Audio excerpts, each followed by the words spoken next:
Olá, eu saúdo a todos com a paz do Senhor Jesus Cristo, amém? Nós estamos hoje com mais uma aula sobre missiologia, né? A lição de número 3. O tema é missões urbanas, tá?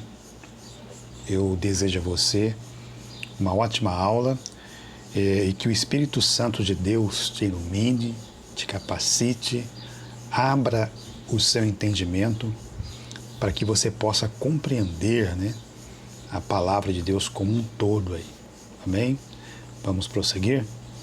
Então nós vamos ver aqui o que é missões urbanas. Missões urbanas nada mais é do que a obra missionária realizada nas grandes cidades, nas grandes metrópoles, ok? Isso é o nome que se dá a missões urbanas, visto que missões urbanas é a obra feita nas grandes cidades, nas grandes metrópoles, surge aí um grande desafio para a igreja, porque com o crescimento, a cada dia que passa, né, essas cidades vão crescendo, cada dia que passa essas grandes metrópoles vão aumentando mais, com isso também há um forte crescimento da violência, da criminalidade, e isso faz com que as pessoas vão mudando de hábitos. Como assim, pastor? Antigamente as pessoas, era fácil para as pessoas fazer ali um culto ao ar livre, fazer ali um evangelismo, entregando um folheto, e parece que com o passar do tempo, né, com o crescimento das grandes cidades, parece que esta obra vai ficando em desuso, tá? Por causa da mudança de um novo hábito de pessoas devido ao medo, né, trancada aí nos seus apartamentos, nas suas casas, moradas, vão deixando esse hábito. Frente a isso, a igreja ela tem um grande desafio que é criar estratégias para a evangelização, né, desses grandes centros, tá bom? E estudando então esse assunto sobre missiologia, nós vamos estudar algumas estratégias, nós vamos pegar alguns exemplos de grandes homens de Deus, né, que através da história tem empenhado em fazer esta grande obra para Deus, tá ok? Então, ficou claro aí, missões urbanas, as missões realizadas aí nos grandes centros, nas grandes cidades, nas grandes metrópoles, e frente a isso, a Igreja do Senhor Jesus Cristo, ela tem uma tarefa, ela tem uma missão, ela tem um desafio muito grande. Por isso, irmãos, é necessário que nós oremos, é necessário que nós jejuemos, amém? Para que Deus levante pessoas, tá, dispostas, para que Deus levante pessoas com essa chama, né, de amor às almas perdidas, amém? Louvado seja Deus por isso. Prosseguindo aí, vamos falar agora de Paulo e a evangelização nos grandes centros. O apóstolo Paulo, ele foi um dos maiores ícones da história do cristianismo. Paulo, depois de Jesus, acredita-se que foi um dos maiores missionários que já existiu na face da terra.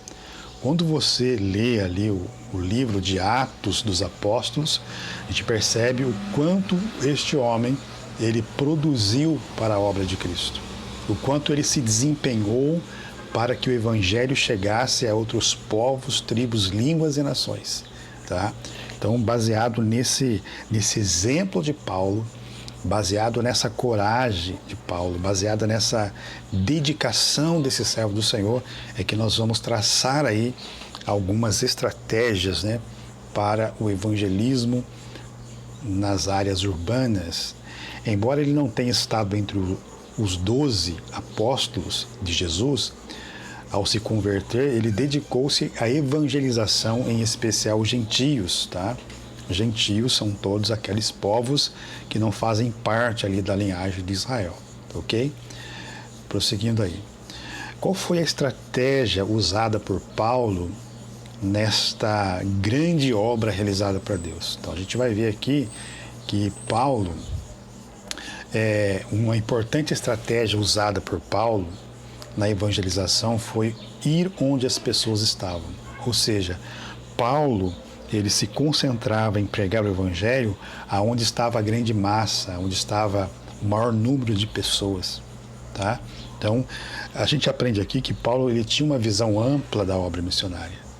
Ele tinha uma visão aqui de missões transculturais, tá certo? E interessante, né, o que ele desenvolveu aí para a obra de Deus, tá ok? Vamos lá então. As maiores ficavam junto às principais vias comerciais, marítimas ou terrestres. Veja bem, né, o porte dessas cidades que Paulo ia para a obra missionária. Então, as maiores ficavam junto às principais vias comerciais, né, tanto marítima como terrestres, é um lugar onde como eu posso dizer, um ajuntamento de pessoas. O fluxo de pessoa é muito grande. Então, Paulo teve contato com diversas pessoas, ok? Prosseguindo aí, então. Boa parte eram cidades portuárias localizadas no mar Mediterrâneo, Egeu e Adriático, né? Por exemplo, Éfeso e Corinto, ok? Outras cidades eram próximas em importantes vias terrestres, como é o caso de Filipos, tá?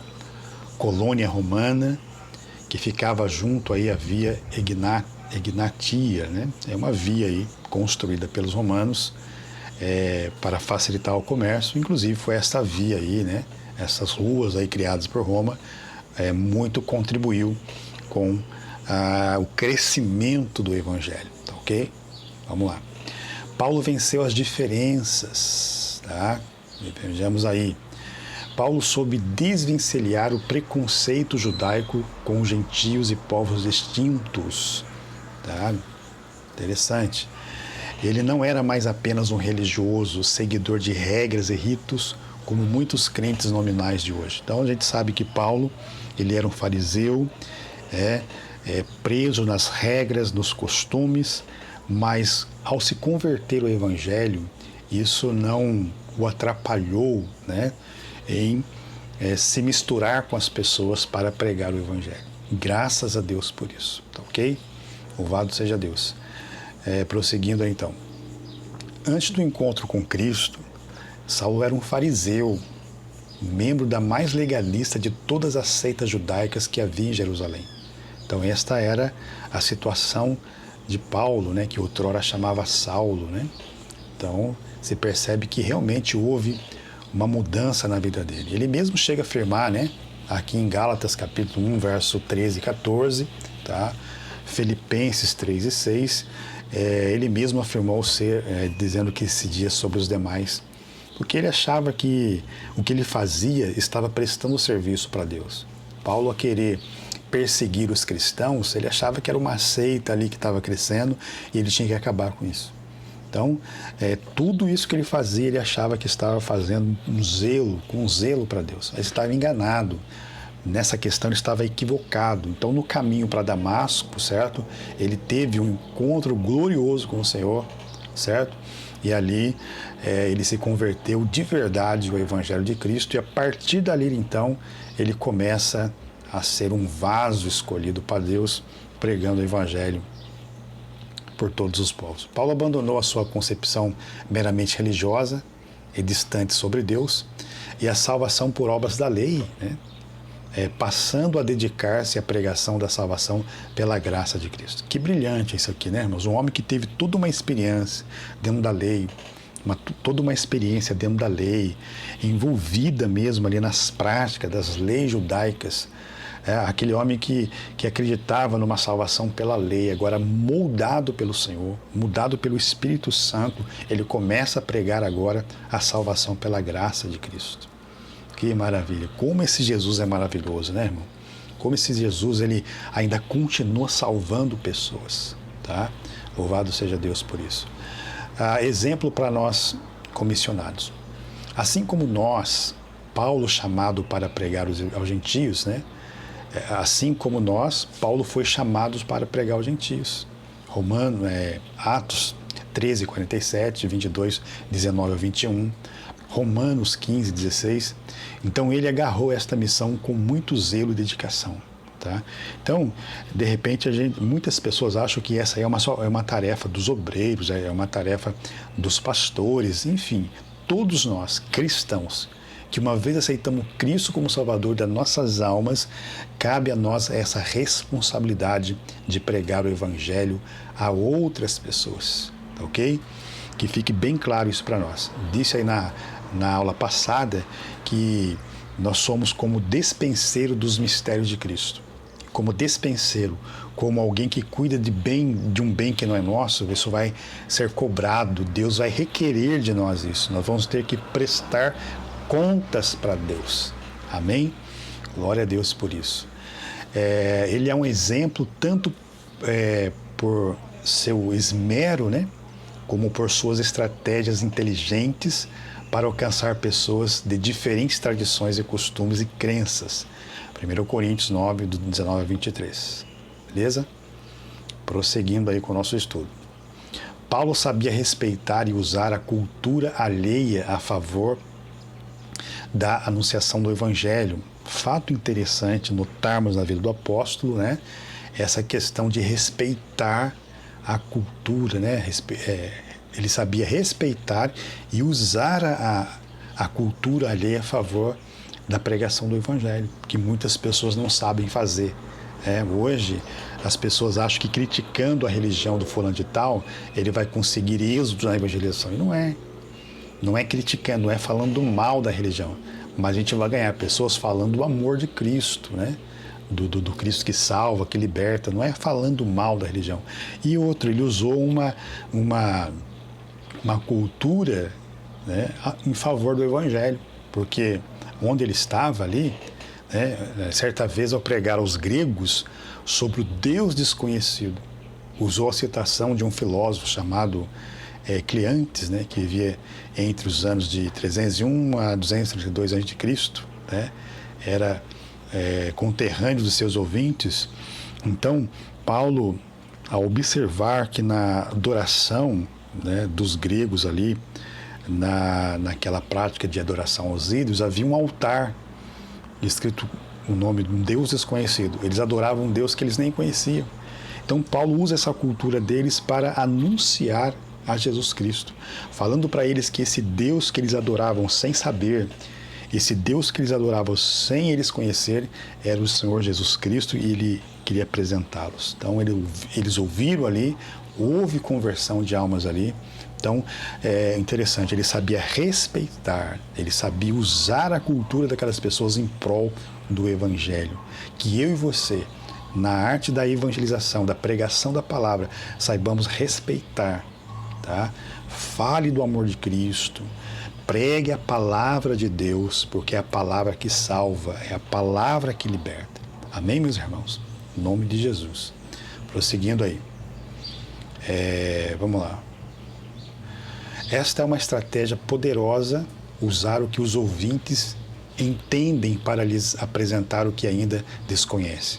O plano da salvação em Cristo, tá? Como já disse, a estratégia de Paulo foi brilhante, usar aquilo que eles conheciam. Jesus era mestre nisso, né? Jesus, ao pregar às pessoas, ao ensinar o Evangelho às pessoas, primeiro, a mensagem de Jesus era simples, ele usava coisa do cotidiano, que era corriqueira, que era comum entre eles. Então, através das parábolas que Jesus fazia, certo? Então, ficava fácil das pessoas entenderem. Quando ele falava do sal da terra e luz do mundo, né? Quando ele falava da lavoura, né? Da agricultura, enfim. Eram coisas do pastoreio, né, da obra do pastor, enfim, eram situações que eram corriqueiras, era o dia a dia deles, então ficava fácil, tá, eles entenderem o que o Senhor Jesus queria dizer. ok? Então Jesus Cristo também usou muito esse recurso aí. A evangelização nas grandes cidades hoje, tá? Segundo a Organização das Nações Unidas, 90% da população mundial irá viver nos grandes centros até 2050. Aí você pergunta por que isso vai ocorrer? Porque é nos grandes centros, é nas grandes cidades que estão as maiores empresas, né? Que estão os maiores comércios, que estão as maiores tecnologias. Então, com o interesse das pessoas migrarem para as regiões urbanas, né? Os grandes centros, é devido mesmo à busca de trabalhos, né? Então, tem a ver, né? O que a ONU prevê, com certeza, tá ok? E se isso acontecer, com certeza aumenta mais ainda a nossa responsabilidade como igreja do Senhor Jesus Cristo, estar já se preparando para isso. A pergunta é, será que a igreja está se preparando para isso? Será que a igreja ela está caminhando no mesmo ritmo, no mesmo processo, ou estamos ficando para trás? Isso é bom analisarmos, tá, irmãos? A igreja não pode ficar para trás, ela tem que caminhar no mesmo passo, no mesmo ritmo, porque quando chegar, né, essa situação, a igreja possa estar preparada em nome de Jesus, tá ok? O que obrigaria a igreja, né, a dar cada vez mais, né, atenção às grandes metrópoles aí, como eu já acabei de dizer. O desafio pós-modernidade, vamos ver aí, tá?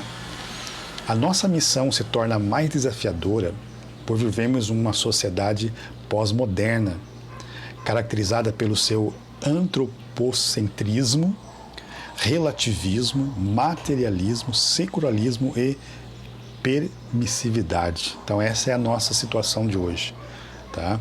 Cada pensamento filosófico desse aí ensina uma doutrina antibíblica, anticristã e, com certeza, né, requer da igreja um preparar melhor os obreiros, capacitar pessoas, né, bem preparadas, bem estruturadas, para que frente a essas oposições eles tenham então condições de pregar o Evangelho, ok?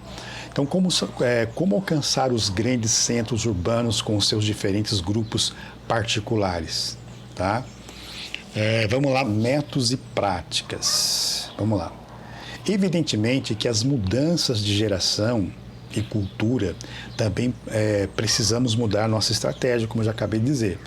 Num cenário altamente complexo, dominado por características nocivas pós-modernidade, quais os métodos e práticas que podem contribuir para a pregação do Evangelho eficaz? Tá bem? Pedir para os alunos aí fazerem, cada um deles bolar e criar uma estratégia, né, de como pode pregar o Evangelho nessa época de pandemia. Então, nós estamos fazendo um trabalho e eu acredito que ideias brilhantes vão surgir aí, ok? Aproximação da igreja frente à comunidade, né, irmãos? Então, a maioria das igrejas, ela fica aberta, presta atenção que isso aqui é interessante, a maioria das igrejas fica aberta ao público apenas 3 dias na semana, durante os cultos. Isso significa que das 168 horas semanais, apenas 6 horas, né, em média, são usadas para receber uma sociedade carente e sedenta da salvação. Percebe-se, então, o quanto fazemos muito pouco? Então, é necessário urgente, né, que assumamos aí um nosso papel como sal e luz da terra, como já acabei de falar também, ok? A igreja pode e deve atrair a vizinhança, né, realizando projetos sociais nas suas dependências, tá? Algumas igrejas já trabalham com esse recurso e têm tido resultado, tá ok? Tais como atendimento gratuito à comunidade por especialistas, como dentistas, psicólogos, advogados, né? A igreja, ela tem esses profissionais hoje dentro dela, tá? A igreja hoje tem esses profissionais liberais aí dentro da sua igreja, dentista, tem psicólogo, advogado, tem tudo que vocês imaginam lá dentro, tá ok? Oferecer cursos profissionalizantes, né, de idiomas, alfabetização de adultos, tá? Muito importante isso aqui. Tem um curso de Libras, né? As pessoas podem também aplicar, estratégias que não falta, tá? Reforço escolar, ajuda humanitária. Quantas pessoas nessa pandemia aí, irmão? né? Com a paralisação das aulas, certo? O quão importante seria se a gente tivesse pessoas capacitadas para dar uma ajuda aí para esse pessoal ir para um reforço escolar, né? Pessoas dispostas, tá certo? Estratégia, isso aí é estratégia evangelística. Você vai com um recurso para dar um amparo e aplica ali a palavra. Então, promover reuniões sociais com palestras de conscientização nas áreas de interesse comunitários, tá ok? Como já disse, algumas igrejas vêm fazendo, mas é uma coisa que pode ampliar ainda mais. As igrejas podem trabalhar muito mais ainda nessa área. Feiras, né, ou exposições na área de saúde, saneamento básico, tá ok? Homenagem aos profissionais, suas respectivas datas, tá? É um evento que a igreja pode criar também para facilitar aí a evangelização, certo? Datas comemorativas, né? Dia do gari, dia do professor, e assim vai, né? Promoção de corridas e caminhadas em favor de uma causa específica, assim sucessivamente, tá? Hoje nós temos o que chamamos de Marcha para Cristo, tá? Infelizmente, na Marcha para Cristo, parece que o povo, né? Não sei o que o povo está querendo nos dias de hoje, tá ok? Fato é que existem possibilidades, existem meios, nós precisamos fazer a nossa parte, ok? Louvado seja Deus. Já contei para vocês a historinha do beija-flor, né? A historinha do beija-flor, conta-se que estava pegando, é lógico, é uma ilustração, né? Peguei um fogo numa floresta, um incêndio, os animais todos correndo, cada um querendo salvar a sua vida. Diz que um beija-flor, ele ia lá no lago, pegava um pouquinho d'água, jogava no fogo, ia lá, ele voa rápido, né? Ia lá, pegava um pouquinho d'água, jogava no fogo. E aí um dos animais disse: ei, você não vai conseguir apagar o incêndio da floresta. Eu falei assim: eu sei que eu não vou conseguir, mas se cada um de nós fizesse a nossa parte, a gente conseguiria. Então o que ocorre é isso, a gente não vai conseguir acabar com o problema do mundo, nós vamos conseguir acabar com a fome, com o desemprego, mas se cada um de nós, como cristão, aleluia, estou sentindo a presença de Deus aqui, irmãos, aleluia, se cada um de nós fizéssemos a nossa parte, se cada um de nós se empenhássemos para a pregação do Evangelho, eu acho que a gente conseguiria resolver muita coisa. Amém, irmãos? Louvado seja Deus. Eu acredito que o Senhor, nesses últimos tempos, Ele está levantando um grande exército de pessoas, de verdadeiros adoradores que adoram o Pai em espírito e em verdade, para fazer uma grande obra missionária para Deus. Eu tenho certeza que o Senhor está levantando pessoas que ardem em seus corações, isso tem sido as nossas orações, com que arde em seus corações a chama pelas almas perdidas, ok? Então a verdade é que inúmeras outras coisas podem ser feitas para atrair pessoas para Cristo, mas sempre lembrando que o Evangelho genuíno não chega só em palavras, mas também com ações. Amém? A Bíblia Sagrada vai dizer que a fé sem obra é morta, uma depende da outra. Não adianta falar, pô, irmão, Deus abençoe, vai com Deus, sendo que sabemos que Ele está passando na cidade e nós não movemos para ajudar. Então o Evangelho não é feito só com palavras, mas com atitude, com ações. Amém, irmãos? A igreja pode fazer alguma coisa. Há o poder de Deus sobre a nossa vida para que possamos fazer a diferença na sociedade em que vivemos. Tá ok? Louvado seja Deus por isso. Jesus pregou o reino dos céus sem ignorar os problemas das pessoas aqui na terra. Verdade, Jesus não pregou só a palavra, Jesus supriu necessidades, Jesus curou, Ele os curou, Jesus alimentou, na primeira vez 7.000, 5.000, depois 7.000, certo? Jesus deu de comer aquelas pessoas que estavam com fome, tá? Então Ele nos ensinou assim também, proceder como se Ele mesmo fizesse. Jesus, Ele deixou uma palavra que às vezes nós não paramos para meditar, e é aquela passagem que ele falou, né? Eu estive com fome, não deste-me de comer. Eu estive nu, não vestiste-me. Eu estive na prisão, não foste me ver. Então, vamos perguntar para o Senhor Jesus naquele momento: Senhor, quando é que fizemos isso para o Senhor, né? É quando vocês deixaram de fazer para esses meus pequeninos. A mim deixaste de fazer. Então, meus queridos, que o Senhor Jesus nos capacite, tá bom? Nós vamos parar por aqui, né? Eu parei na aula presencial aqui, daqui para lá a gente vai prosseguir. Então não perca, irmãos, que tem muita coisa boa nessa matéria de missiologia, tá bom? Na próxima aula, a lição de número 4, nós vamos dar continuidade. Então, o meu desejo é que você deixe o Espírito Santo trabalhar no teu coração, tá? É Ele quem capacita, é Ele quem chama, é Ele quem conclui a obra. Eu agradeço a sua atenção, peço desculpa pelo estúdio improvisado, barulho de cachorro latindo, barulho de carro passando na rua, mas, enfim, foca no estudo, que Deus tem a palavra para a tua vida, em nome de Jesus, ok?